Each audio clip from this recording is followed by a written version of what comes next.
皆さんこんにちは。あやこキッチンにようこそ。日本とポーランドの違いって結構たくさんあるんですけど、日本ここが便利だなーって一番思うのが、すごいコンビニが充実してることです。ポーランドにもコンビニはあります。ですけど、お弁当が売っててホットスナックがレジ横にたくさんあるわけじゃないんですよね。あってもホットドッグとかサンドイッチとか。だから本当にたまにおにぎり食べたいなとか思いますし、で、それで、肉まん食べたいなって思う時がすごくあるんですよね。なので今日はこの肉まんを作っちゃいました。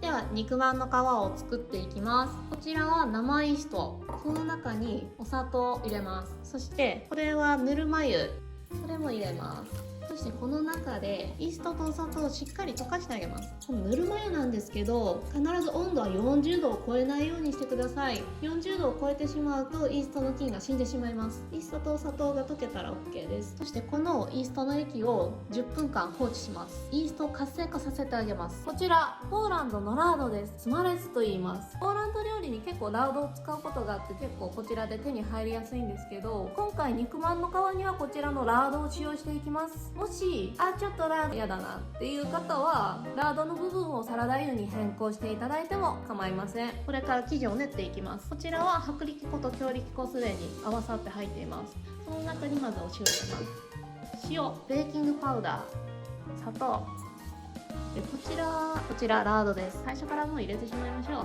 最後にイースト液です。これで混ぜていきます。手でこねるんですけど、最初粉に水分が全体に回るまでゴムベラで混ぜちゃいます。粉が水分を吸ったら今度は手で混ぜていきます。今ただ単純にまとまっただけなんですけど、これではまだまだ足りないです。ここからさらに練ってグルテンを形成させてあげます。肉まんの皮作りのコツはしっかり練ってあげることですね。この練りが全然足りないと蒸した時に膨らまない肉まんになってしまいます。はい、これ先ほどより 2,3 分さらに練り上げたものですけど、これ全然まだまだ足りません。この生地を指でビヨーンって薄く伸ばそうとすると生地がブチブチブチブチって切れるの分かりますよね。これだとまだ全然足らないんですよ。生地どのぐらい練ったらいいかなって思うと思うんですけど、こうやって平らに伸ばしてみて生地が切れるか切れないかで判断するのはいいと思うんですよね。そろそろいいじゃないですか。さっきと違うの分かりますか？ものすごくつるっとしましたよね。そしてこれ生地を引っ張ってもすぐにブチブチって切れなくなりました。では生地を丸めたらボウルに入れて、濡れた手で全体を撫でてあげます。たらボウルにラップか濡れた布巾をかぶせて、生地が2倍ぐらいの大きさになるまで生地発酵させます。ドロージュジェ、こちらは生イーストです。イーストって大きく分けると2つあると思うんですけど、こちらもう一つドライイースト、こちらもドロージュジェ。これでですね、日本はやっぱりドライイーストの方が主流ですよね。ですけどここは押さえておかなきゃいけないのは、イーストにはヨーロッパ型と日本型があるんです。それ全然違うんです。ここでイーストの成分とかに関わる細かい説明は割愛しますけど、こちらのヨーロッパ型のドライイーストはハード系の甘みの少ないパンを作る時に適したドライイーストになります。ですので今回私は肉まんの皮作りにはこちらの生イーストを使用していきます。こちらの方が肉まんの皮には適しています。あとは例えば日本のレシピサイトからイーストを使ったパン作りをヨーロッパでする場合、生イーストを使った方がいいです。ちなみに分量は日本のレシピのドライイーストの分量からかける3倍、例えば 3g と書いてあったら 9g 生イーストを使うようにしてください。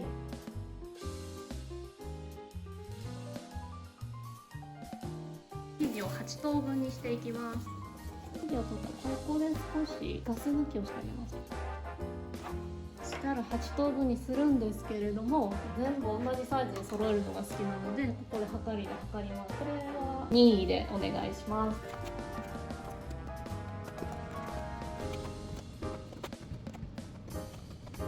65g でぴったり8等分です。生地を丸めていきます。この生地の表面なるべくつるっとした大きい面の端っこを下に持ってくるんですね。この端っこを下に持ってくるそうすると生地表面全体がつるっとした面が出てくるので、この下に持ってきた生地の部分を最後にちょっとコネコネして閉じてあげます。はい、こんな感じですね。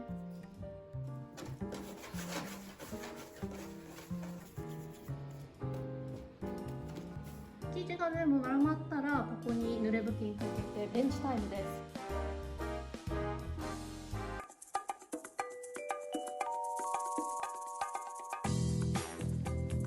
では肉まんの生地を寝かしている間に肉まんの種を用意していきます。こちら長ネギです。こちらを粗めのみじん切りにしていきます。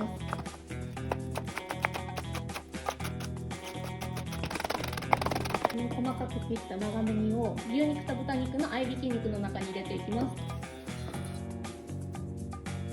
ちら生姜とニンニク、こちらもみじん切りにしていきます。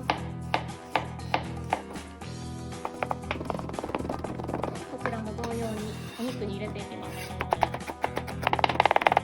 こちらのニンニクと生姜すりおろしでもいいんですけど、やっぱりこれが噛んでる時にアクセントになるので、私はみじん切りで入れるのが好きです。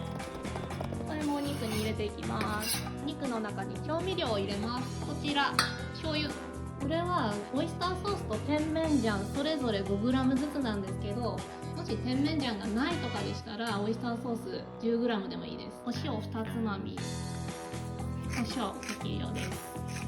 肉と野菜と調味料混ぜていくんですけど、これ今日は手でこねません。全部スプーンで混ぜてしまいます。っていうのも、やっぱ肉感がそのまま残ってた方がジューシーで、肉汁がじゅわってあふれて美味しいんですよね。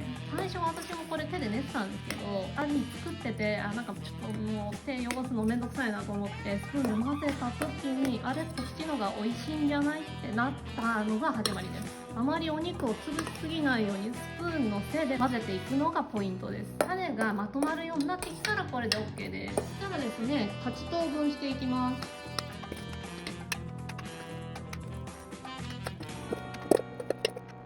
ざっくり8等分すればいいです。ベンチタイム終了したので、これから生地を成形していきます。まず最初にある程度平らに伸ばしますね。そしたらここからちょっと重要なんですけど、この真ん中に厚みを持たせたまま、この周りをなるべく薄く伸ばしていきます。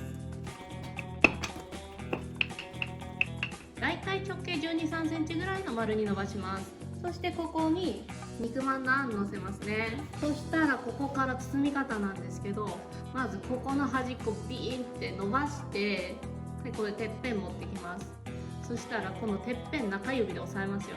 そしたらこの人差し指と親指で次のパートをビーンってつまんで持ってきて、はい、ここくっつけます。そして中指で押さえます。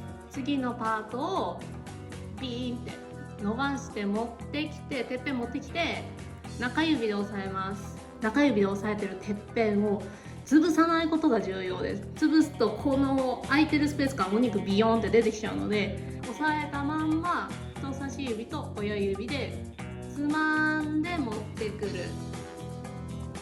つまんで伸ばしててっぺん持ってくる、はい、くっつける、つまんで伸ばしててっぺん持ってきててっぺんでくっつける、押さえる、はい、これが肉まんの包み方です。これで最後までいきます。で最後はいい感じに閉じましょう。このてっぺんの部分ピョンピョンってつまんで玉ねぎみたいな形にします。はい、これだけです。こちら 10×10 ぐらいに切ったオーブンペーパーの上に乗せていきます。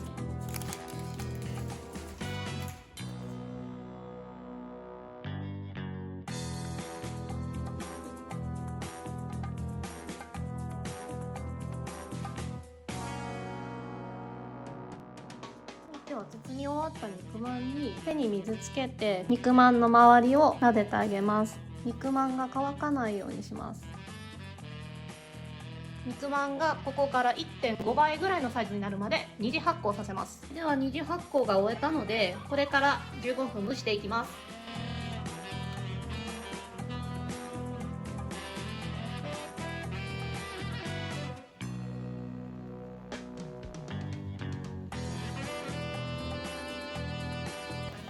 はい、15分経ちました。かです。蒸し器がない時はどうしたらいいでしょうか。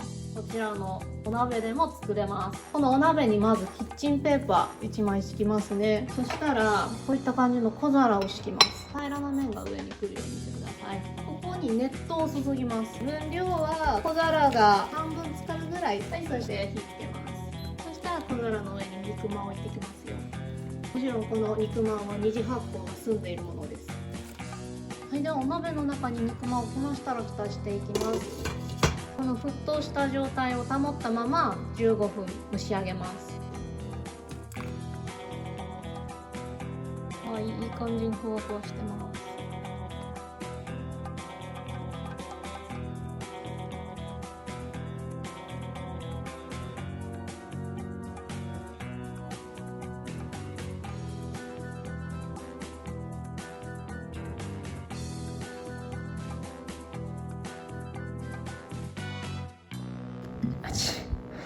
本日作った肉まんは冷凍保存することも可能です。あやこキッチンをご視聴くださりどうもありがとうございます。この動画が良かったらいいねとチャンネル登録もお願いします。